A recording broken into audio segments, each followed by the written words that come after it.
Good evening, Patriots, and welcome to the 84th audio file in the audiocast series known as the Q News Patriot. I am the Q News Patriot. My name is SG Anon. I'm re-recording the intro segment here for file 84, having brushed up a pretty complete version of the file as of late in the evening yesterday. We're recording this short intro on the 28th of November, 2024, Thanksgiving Day here in the United States of America. I beg each of your patience just a little bit more as we just returned from an impromptu doctor's visit as the result of a very fun little one. Everything is okay and everyone is sort of on the mend, as it were, but lessons have been learned. And one of the lessons that struck me so completely with what occurred today and actually delayed our file a little bit is how sometimes we often get in our own way by not paying attention to how fast we're going. Isn't that true in many regards of how the Great Awakening has happened to date? One of the things I'd like to express my thankfulness for and also give a little bit of an apology to each of you out there is for being incredibly and sincerely wrong with regards to Hillary Clinton's return in this election season. I still believe that we have more to drag out with respect to Hillary in particular, as well as Bill and the Clinton Foundation. And I think the Ukraine war and conflict is going to become the vector for many of those investigations and public discussions. But I have to say, I'm genuinely relieved to be terribly mistaken with respect to that individual's appearance again during this 2024 election season. A genuine apology to each of you out there. I hope you'll bear with me. I tried to distill and condense things as best I can, and quite frankly, sometimes those decodes are wrong. Without further ado, Patriots, let's go ahead, though, and get right to it because today's content, I think, is going to be very interesting and impactful, and it's going to help bring a large layer of understanding behind President Trump's current irregular warfare tactics, behind the cabinet picks, as well as things happening on the ground in the world that no one is reporting.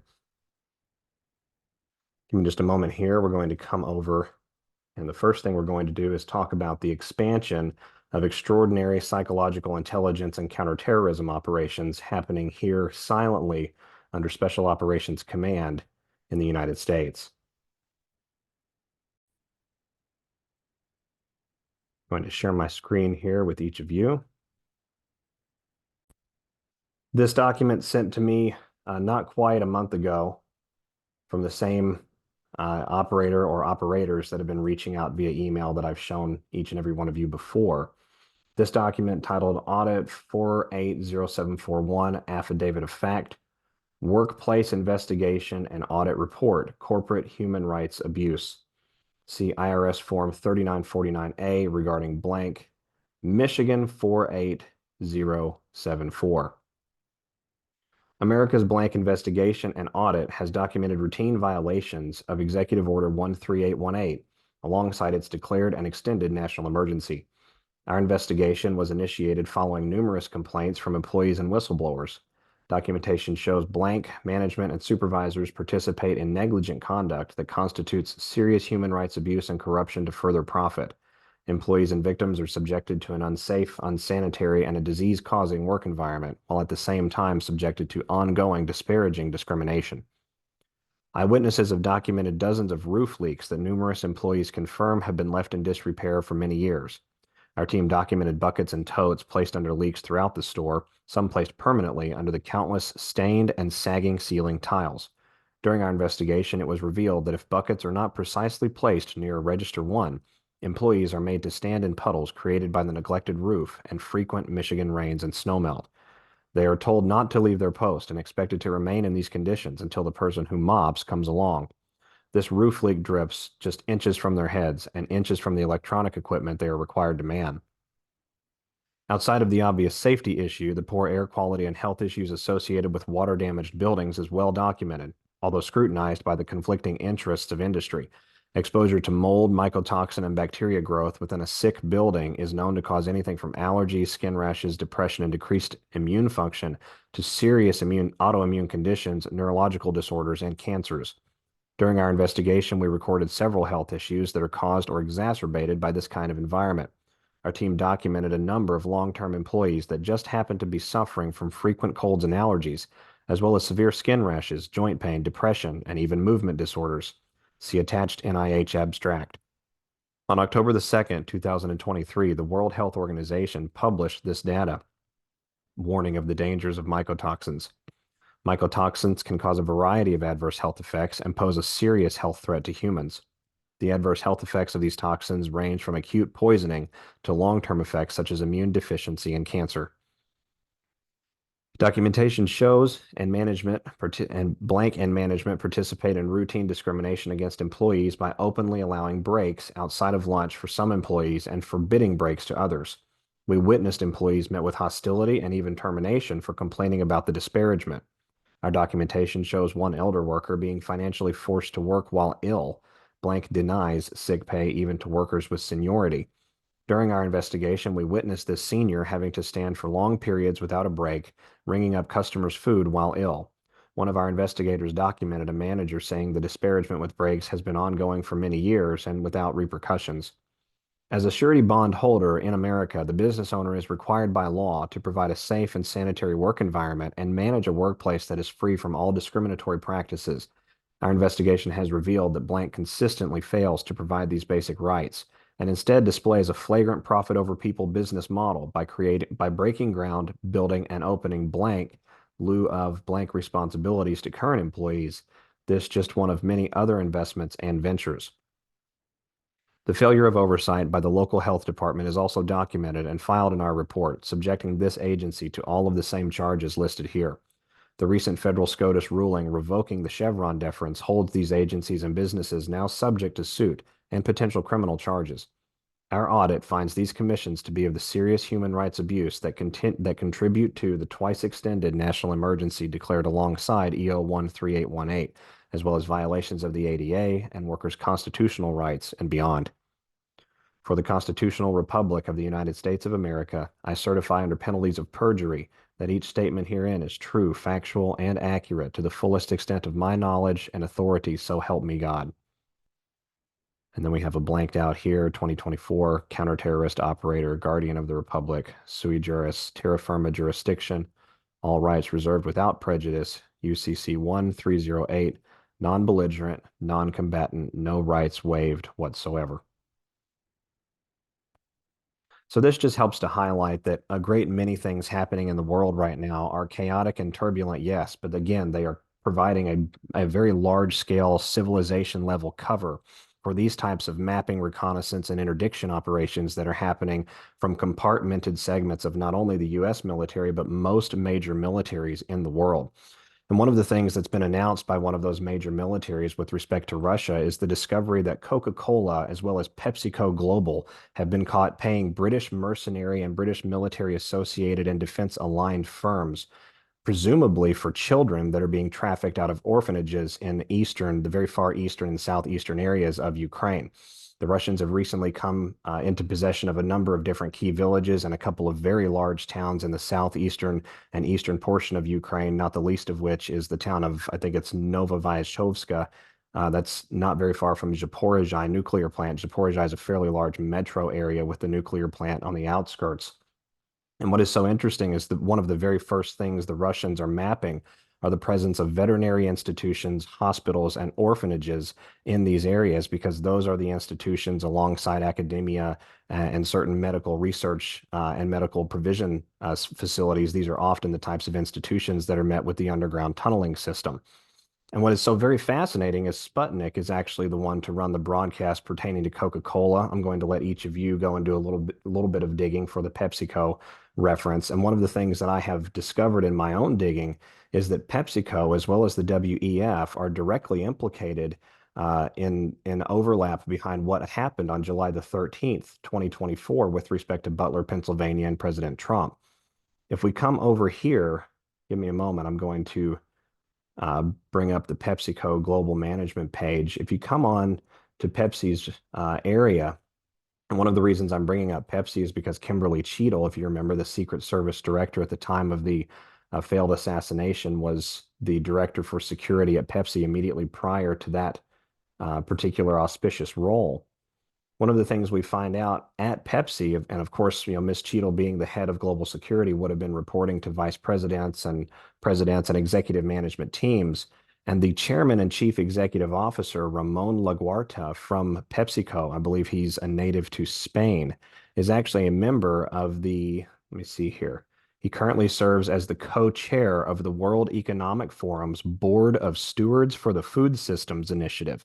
So this is one of the guys that's helping to essentially design and implement the scarcity plan and the famine plan that's going to be utilized here in the world, or has been in the drawing board planning stages for a very long time here in the world, to begin to wipe out and depopulate significant swaths of the planet. This is someone who would have been present to many high levels of those types of meetings and would have helped shape the policy being implemented as, again, co-chair, not just a member, but co-chair of the World Economics Forum's Board of Stewards for the Food Systems. Additionally, he is a director of Visa Incorporated, and he's a member of the PepsiCo Board of Directors. This is a bad dude. If you come over here to another member of their executive management team, Miss Anne Fink. Interesting that Larry Fink shares the same name, and he is the head of BlackRock. I'm not sure if there's a familial relation there.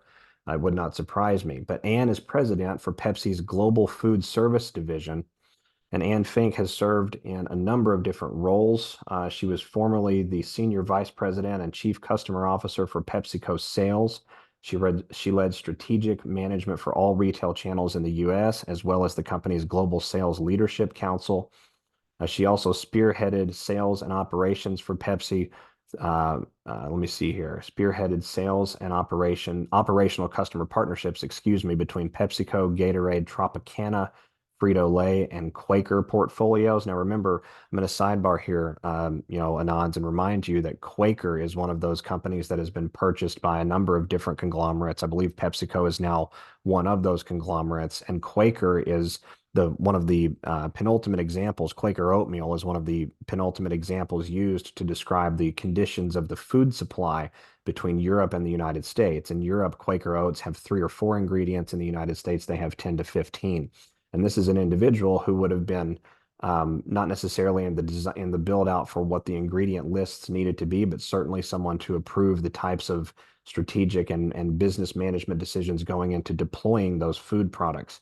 Additionally, she earned her BA in economics from the College of the Holy Cross in Worcester, Massachusetts.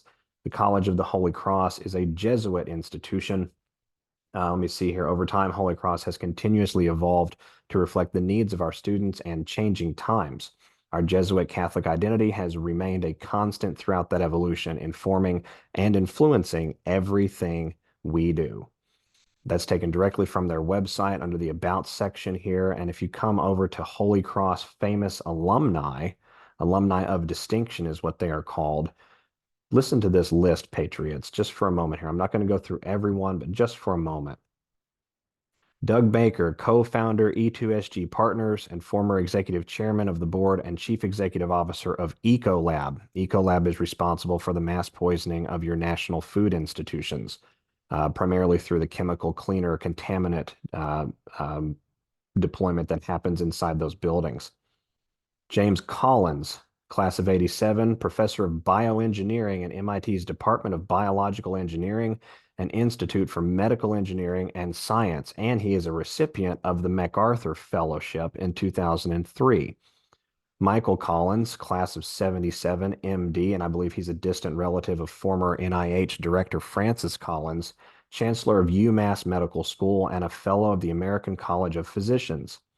Anthony Fauci, class of 62, Director, National Institute of Allergy and Infectious Disease, recipient of the Presidential Medal of Freedom. Harry Goett, first director of NASA's Goddard Space Flight Center. Jason Hall, MD, MPH, Surgeon-in-Chief and Chairman of the Department of Surgery at Tufts Medical Center. Let's go through here a little bit further down, see if I can find any more that you all will recognize immediately due to their involvement in the world. Oh, we come down here to media and communications. David Anderson, sports columnist, The New York Times. Michael Barrett, CEO, Rubicon Project. Erica Behrman, independent consultant in communications, former senior vice president for Oscar de la Renta. Let me see here. Leanne Brodsky, CEO of LAB, licensing, branding, and former executive vice president. Sean Fetterman Cronin, vice president of communications, NBC Universal. Katie Fernandez, Director, Original Content Development at ESPN Plus. Michael Days, former Vice President of Diversity and Inclusion, the Philadelphia Inquirer. John Favreau, political commentator, former director of speechwriting for President Barack Obama. Jack Hanlon, AI product team at Meta, professor at NYU, former Reddit, Jet, and Google alumni, excuse me. John Jack Higgins, 1976, Chicago Sun-Times. Kate Javare, global head of marketing for TikTok, former chief marketing officer for the NBA. Deidre Latour, Chief Communications Officer who served as President of Edelman Incorporated and Chief Communications Officer of GE.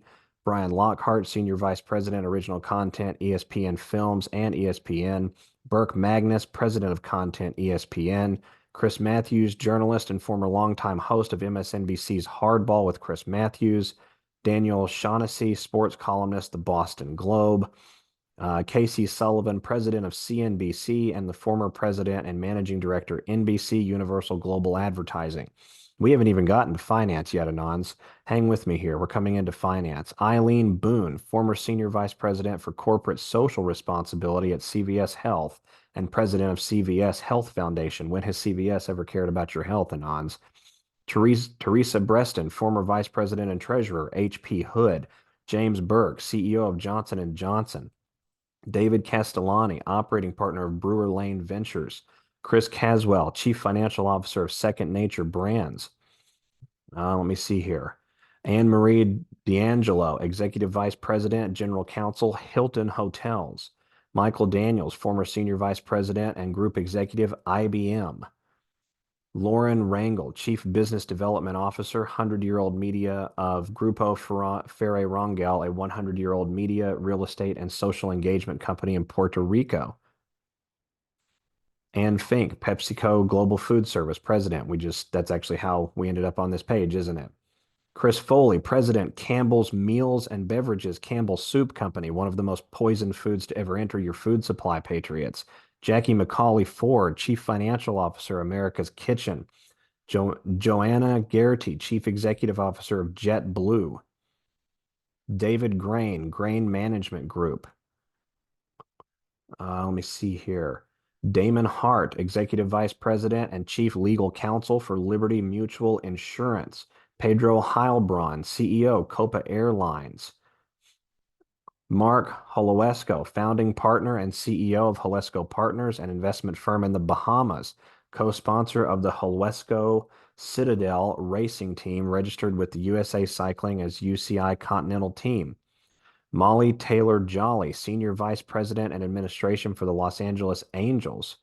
Thomas Joyce, former President, CEO of Danaher Corporation. Carol Jewell, Executive Vice President, Synchrony Financial Group. Hang with me, Patriots, we're almost there.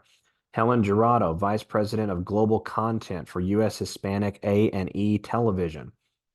Susan Jurevics, Chief Brand and International Officer at Audible, former General Manager for Audible, former CEO and Board Director of J.K. Rowling's Pottermore. Brian Kelly, partner at investment firm Lindsay Goldberg, former CEO of Keurig Green Mountain Coffee. James Keyes, chairman of Wild Oats, former CEO of Blockbuster and 7-Eleven. Where did Blockbuster and 7-Eleven go? This guy retains the job anyway, right? Mark Lampkin, shareholder, Brownstein, Hyatt Farber Schreck. Pete Lesko, CEO, Plant Snacks, founder of Food Should Taste Good. Stephanie Linnartz, president and CEO of Under Armour, former president of Marriott. Edward Ludwig, former chairman of the board and CEO at Becton Dickinson and Company, Global Medical Technology. We're almost here to the bottom of the finance area. Let me see if any of these jump out at me as we go through. Most of the rest of these look like small to medium-sized organizations. James David Power, founder, J.D. Power and Associates. Jack Rem, former president, chief executive officer, chairman of the board for the Meredith Corporation. Jim Speltz, president, Luxury Brand Holdings. Carrie Sullivan, former president, Bank of America Charitable Foundation. Maggie Wilderotter, telecommunications executive, former CEO and exec chairman for Frontier communications. If we come down here, government alumni. Let's see who we've got, Patriots. We're going to keep going down the list. And I am going somewhere with this discussion relative to the Holy Cross College. This is going to be sort of the meaty discussion for our file today. We've got a couple of other very exciting things to talk about as well, but just hang with me. Colonel Tyree Blocker, 22nd Commissioner for the Pennsylvania State Police. Honorable Peter Brown, Superior Court Judge in Connecticut.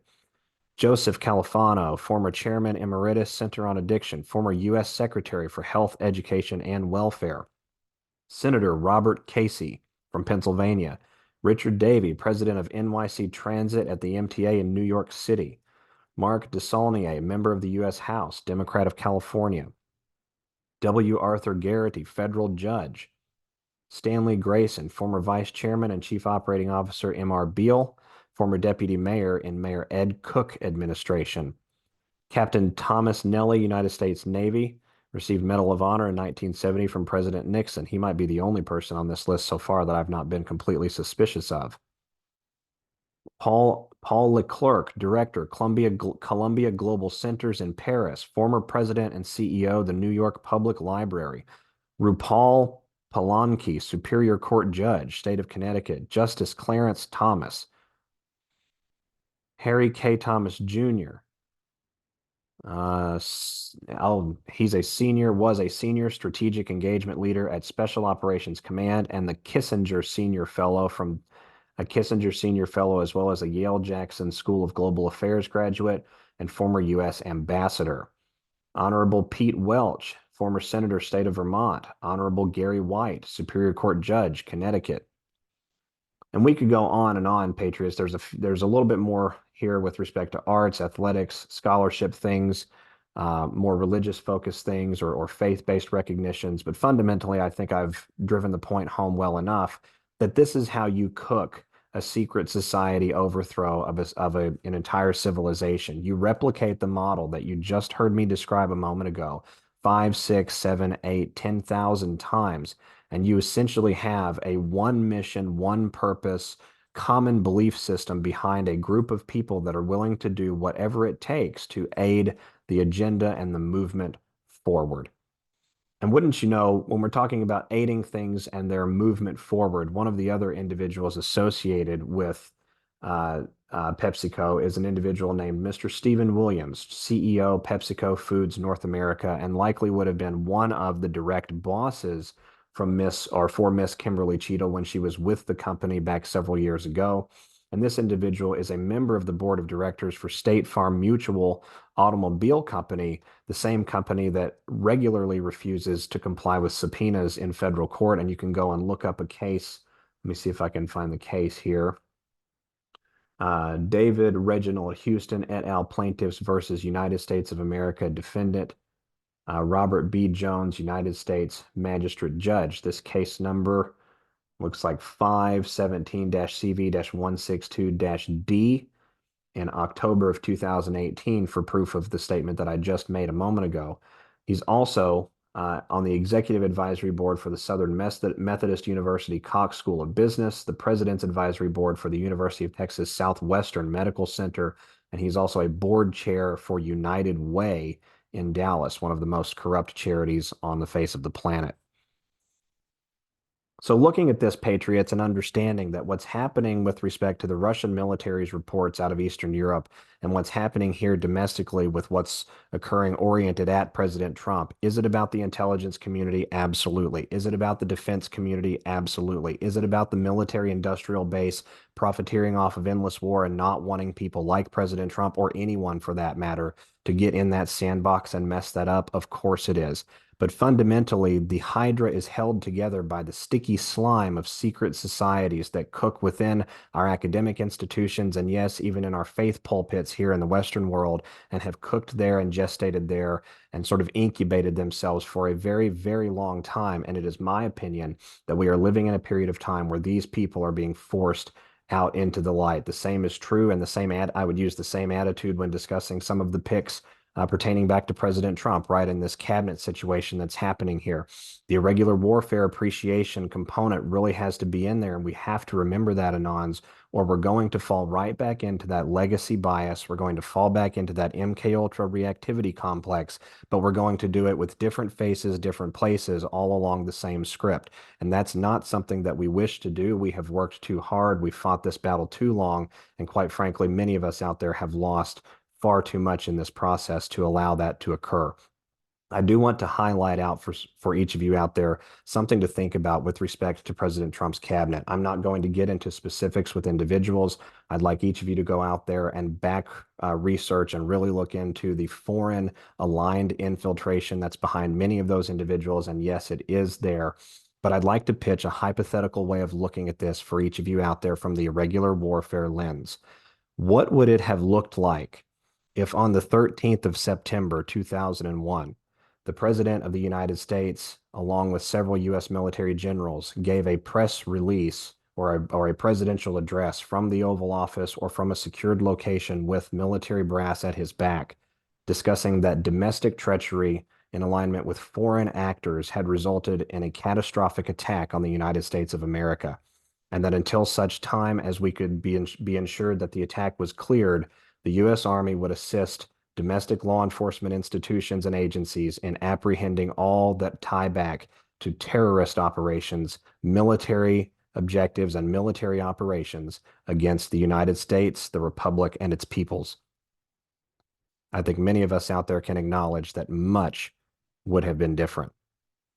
And that is how, Anons and Patriots, I'm looking at the situation that's coming about in the world now. Individuals like Mr. LaGuarta that we talked about a moment ago have exercised far too much control. They've been far too influential and far too insulated from what's happening out in the rest of the world, the very machinations that they're putting into motion. We, the people, are the difference in this war. The news that we're able to bring, the exposure that we're able to heat out into the public at a moment's notice. This is how we win. And it is necessary in this time as we move from the transition period of 2024 into the beginning of a very public phase of justice starting in 2025 and moving through that year and into next year. We have to remember that it is our solemn duty to question all things, to speak truth to power, but to maintain accuracy to the best that we can objectively in everything we do. Russia has recently warned that the NATO nations are preparing a massive cyber outage that is to be blamed on Moscow and Iran. All of us out there have known for a long time that the WEF, the same group that's associated with PepsiCo and many other transnational companies, which themselves are associated in organ, child, and biological agent trafficking, that institution and that organization has told us that a cyber pandemic will make COVID look like, quote, child's play.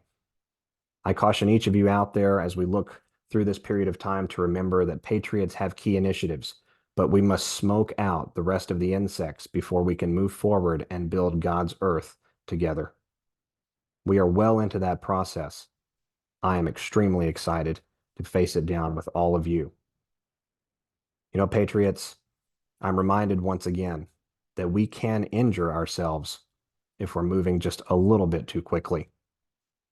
We can run across the metaphorical hallway of life, if you will, not understanding that if we turn our eyes away, even for a moment, the obstacle at the other end may end up providing a much greater stopping power than we would have liked.